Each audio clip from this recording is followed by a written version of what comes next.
Retro video game prices have changed in the past few years, where some jumped hundreds of dollars and some stayed about the same. Nostalgia can play a large role in the spike of popularity in retro games, and people wanting to relive those awesome childhood memories. Oh wow, well said, Rob. I'm sure a lot of people watching this channel enjoy reminiscing of the past. Here we go again. You think people are actually watching this channel? Here we go! You know, the people come here for me, not you. Anyways, hey guys, I'm RussLyman, and this is Rob, and welcome to Top 3 Tuesday, where we're breaking down the most expensive NES games in Russ's collection. Top 3 Tuesday. Now, I took a poll on the channel to see what you guys wanted me to cover, and it was a mix of loose games and box games as well. They just want to see the goods and what they cost. You are right, sir. Now, I am using videogamepricecharting.com for the value of all these games. Alright, let's get into the list. Alright, starting off, we got Mega Man 5 at $118. Does have a little tear in the label, but other than that, a pretty clean copy. I played this one a little bit back in the day and rented it a few times for sure. It's always fun going through the different Robot Masters and seeing their levels, how they vary, and I just love the design of them. I remember drawing a lot of the Robot Masters growing up in school. And yeah, just seeing these cool levels going through it. It's Mega Man. It's pretty hard. So a lot of times I didn't able to beat any of these games. I'll beat some of the Robot Masters, but then couldn't get by Wily's Castle. A pretty fun one. Moving on, we got Zen Intergalactic Ninja at $130. Now I did just live stream this one and beat it. It's an interesting one. It's a ninja game. You get to choose which level you want to start with, but a lot of the levels are isometric, so it's like at an angle, so it's a little awkward to play. But some of the levels like this are side-scrolling, and they have pretty unique bosses, and the graphics are pretty fantastic, I will say, on this. Kind of a hidden gem. I don't really hear a lot of people talk about this. It was based on a comic book. He's a alien ninja who's fighting for clean environment. Everything is almost like Captain Planet, where it's like save the environment, do good, don't do pollution. It's a unique one. The Adventure of Link, complete in box. This is $130. This is the classic series, so maybe a little less, but we still got that fantastic gold cart. I do have the manual, and this picture right here inspired my tattoo that I just recently got for my video game sleeve, and it looks awesome on my arm. Now, Zelda 2 is kind of like the black sheep of the family, right? It was so different from the first one. You had a little bit of different gameplay, but I do enjoy it. I played through it a few times and beat it. Did have to use a walkthrough because it is a little cryptic, but I like the style of it. Of course, it's different from the first one. You kind of get a nice side-scrolling view and this overworld map view. It changes it up. It makes it more like an exploration game, I think, and adds fun elements to it. Now, your dungeons are with the side-scrolling, and there's a lot to explore. There is no map, so that is confusing, so that's why I definitely recommend using a walkthrough on this one. It's got great music, and it's really cool. There is something about a gold box and cart that just makes it look more expensive. I know, Rob. Zelda 2 looks so awesome. All right, we got Crash and the Boys Street Challenge at $132, complete in box. Well, cart and box. I don't have the manual, unfortunately, for this one, but this is in the same realm as River City Ransom. The characters are all the same, but it's a lot of mini games that you get to choose, and they're kind of sports related. You got running, swimming, a hammer throw, fighting. It does take a lot of learning curves for sure to get it down, and possibly a turbo button, because I'm not very great at these without the turbo button. You got to just mash on that button to throw the hammer really far, or even with the fighting, I seem to fail. But these are always fun. Again, it's a short mini game, so you can come in, play this game for 10 minutes, and enjoy it.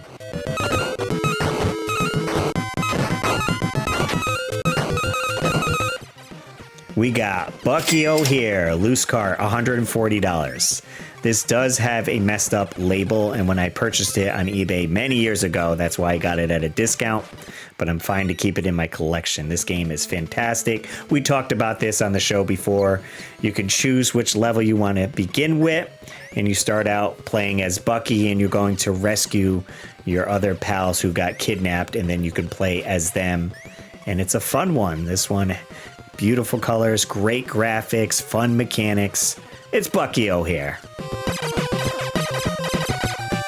A space rabbit? Really? Come on, you never heard of Bucky! Captain Bucky O'Hare! Nope. I was watching TMNT and playing Battletoads. Well, there were plenty of shows in the 80s and 90s that had animals talking, doing wild stuff. Anywho, let's get back to the games. All right, we had Zelda 2. Now we got Zelda 1 coming in at $177. This is the regular copy, not the classic edition. And I love that little window so you can see the gold cart through it. And I do have the map. This folds out and is amazing. Such a help in the game. I loved studying this, knowing where to go. So helpful.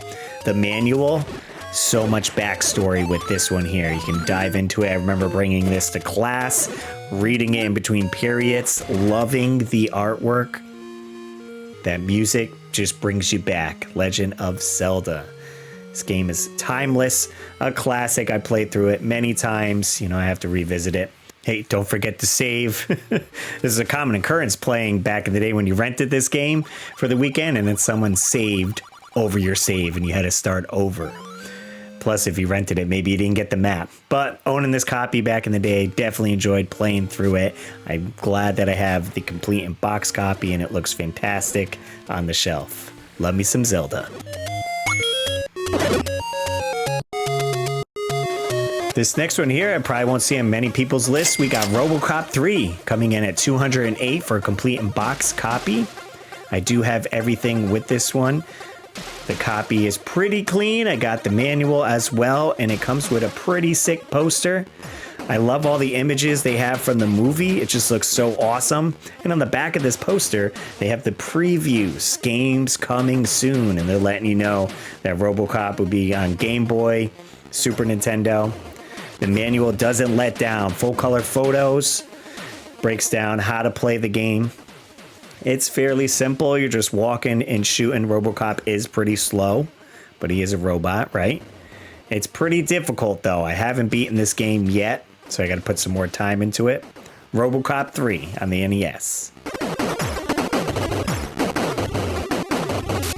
Before we get into my top 3, I want to see what you guys had to say with expensive NES games in your collection. Be sure to check out the community tab on the YouTube page to participate. That's right, I usually post around Monday or Tuesday morning if you guys want to get in on it. Loading the comments. Loading the comments. Sweet. Thanks, Rob. All right, let's see what they said. The 90s are rad said, my most expensive complete in box NES game is Final Fantasy. My most expensive loose game is Gargoyle's Quest 2. Tom Apples 64 said, probably Wampum. I'm not super serious into NES. I only own like 30 games. Well, hopefully you'll get out there and purchase some more NES games for the collection. User VX1QG8PB2K said, Zelda is the most expensive complete in box and loose is Clash at the Demon Head or Castlevania 3. They aren't all that expensive games, but I like them a lot. Yeah, those are some great titles for sure. Glad you have them in your collection. Purge and Splurge Thrifting said, Pesterminator Complete in Box, which is a really obscure game on the NES my girlfriend got me for Christmas when I used to work as an exterminator. I think it's in the $200 price range last time I checked. Metroid on the NES Complete in Box, which is about $200. And I have River City Ransom and Battletoads on NES CIB, which I think go for around $150. Love it. That's a great story. I remember my old boss had a copy of Pesterminator. I never played the game itself. Maybe I'll have to check it out. And my boy Jay, NES Addict, said, I have a few that might qualify. I have loose copies of Mighty Final Fight, Scat, Gargoyle's Quest 2, and CIB copies of Shatterhand, Kickmaster, Toki, and Felix the Cat. Well, you are the NES addict, so glad you have some awesome games in your collection that are worth a pretty penny. Oh man, those were some great titles, and I probably have a few of those in my collection. Do I smell a follow-up video in the future? Oh, sure, yeah, we could do another video for sure. Maybe I can do just loose cards or move on to another system. Receiving transmission. Receiving transmission. Oh, looks like someone else wants to get in on the action. Go ahead and put him through, Rob. Hey Russ, what you doing, pal? Oh, hey, it's Shawn RGT85. What's up? Heard you're talking about some expensive NES games in your collection. Yeah, I'm just showing off my expensive NES collection. Do you have something you want to contribute? I used to have an NES collection, so I want to talk about the most expensive game I currently have in my NES collection. Obviously, recently, I sold off a lot of my NES collection, but I kept things, or I got things, because I actually got this after I sold my collection. Things that I had a lot of nostalgia for and memories for, because to me, that's what retro game collecting kind of should be about more so, but I mean, people could do whatever they want. It's not a very good game, but it's something that I remember very fondly. Complete in box copy of RussLyman on NES. And like I said, this isn't a very good game. You know, it was developed by Rare, so the music is actually like really, really well done. But it wasn't a good game, but as a little kid, being able to play as Hulk Hogan was just awesome. So this is actually my most expensive game. I think it's around $100 or something like that. Everything out, or maybe even not that much. I don't know, man. I know it's my most expensive because I looked up my other games, because there's really not that many games. But yeah, WrestleMania, NES, it's a classic. It sucks, but just listen to the music and you'll have a good time. Hey, Shawn, thanks so much for showing off that WrestleMania game. And fitting, too, because WrestleMania was this past weekend. All right, before we get to my top 3 of the most expensive NES games in my collection, this video is sponsored by my podcast, The Weekly Warp Pipe. Do you like retro video games? 80s and 90s toys and have a love for nostalgia. Hi, I'm RussLyman. What's up, guys? I'm Jay, the NES addict. Welcome to the Weekly Warp Pipe. Jump into the warp pipe with us and go back to revisit all the awesome things from our childhood. That's right, every week we discuss something new, like the hardest NES games. Or what it's like to get prizes out of cereal boxes. What our top 10 toys were. Battle Beast. No, dude, it was Ninja Turtles. Oh yeah, Cowabunga. So be sure to check out theweeklywarpipe.com for more info. You join us every Saturday at 7 a.m. for new episodes anywhere you listen to podcasts. Or catch the video version on YouTube at the Weekly Warp Pipe channel. That's the Weekly Warp Pipe every Saturday at 7 a.m. The Weekly Warp Pipe. Okay, let's get on to my list. The top 3 most expensive NES games in my collection are... Number 3! Oh, we got Mega Man 4 complete in box at $234. That's 2 Mega Man and 2 Zeldas on this list. And I do have all my Mega Mans. This is the only one I have complete in box. The copies, not too bad. The box has a little wear on it. I do have a custom dust sleeve on here, which jazzes it up a little bit. And I do have the manual. It's a little wavy, so it must have had water damage. And kind of let down the manual. There's not very many colored pictures in here. A lot of text. But the game I'm not let down with. Definitely a fun one. Cool bosses. Again, I love checking out what they came up with for the bosses and how the stages play. Again, it's NES Mega Man Hard. I don't think I beat this one, but I probably beat a few of the bosses and enjoyed it. A fun rental for sure back in the day. If you guys remember making that grid and coloring the circles for your password, definitely bring back some memories. The music, fantastic. Just always love playing me some Mega Man games.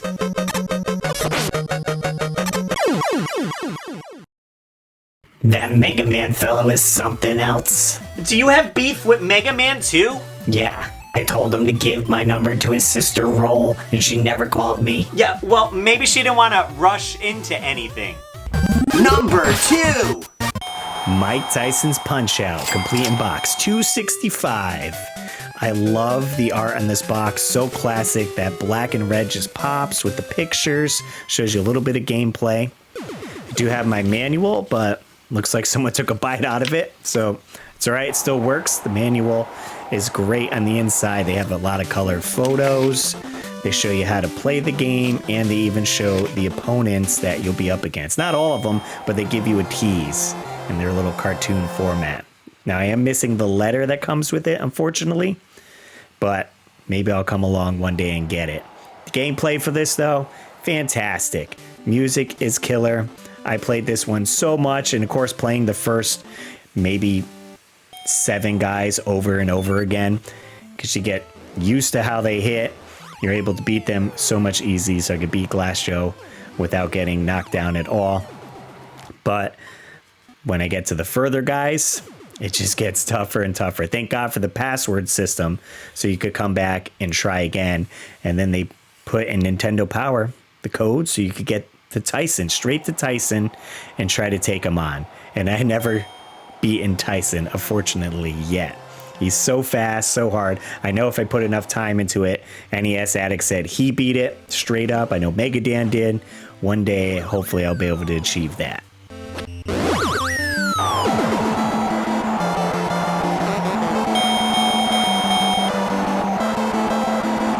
Such a fun game for the NES and iconic as well. I just wish I had that letter to go with it. I can always print one for you. That's nice of you, Rap, but I'd rather come across it at a convention one day. Oh yeah, like that's never gonna happen. Much like people think that Jake Paul stands an actual chance against Tyson in the ring. Oh, you heard about that fight too? NES predicted this long ago.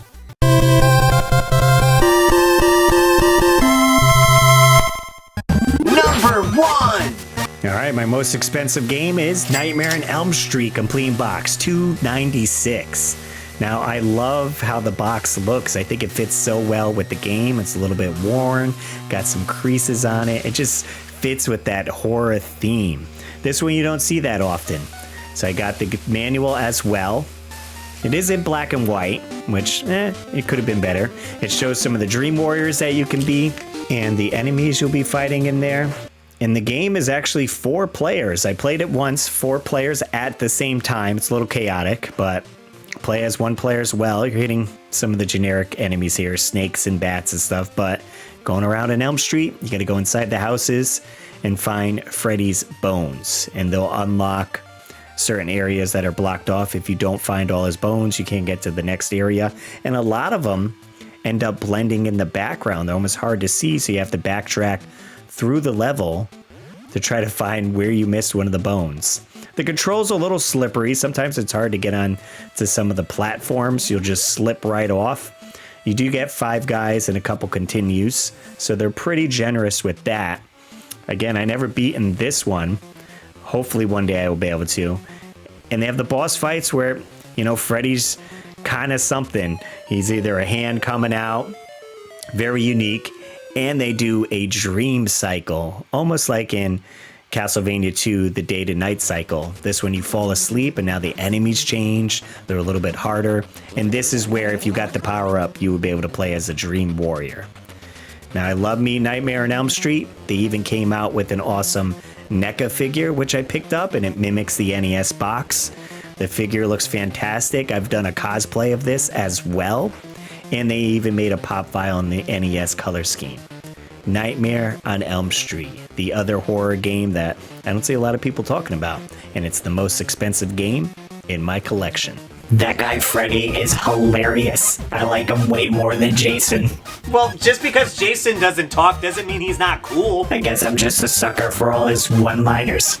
Welcome to prime time. Whoa! Hey, did you guys subscribe to the channel already? If not, you should totally do so you don't miss cool videos just like this one. And you get to see more of me. All right. Hey, if you enjoyed Mike Tyson's Punch-Out, you should check out this video where I do a custom controller for my buddy Mega Dan in the style of a boxing controller. It's an awesome DIY. As always, guys, I'm RussLyman. Never sleep again. And I'll see you next video.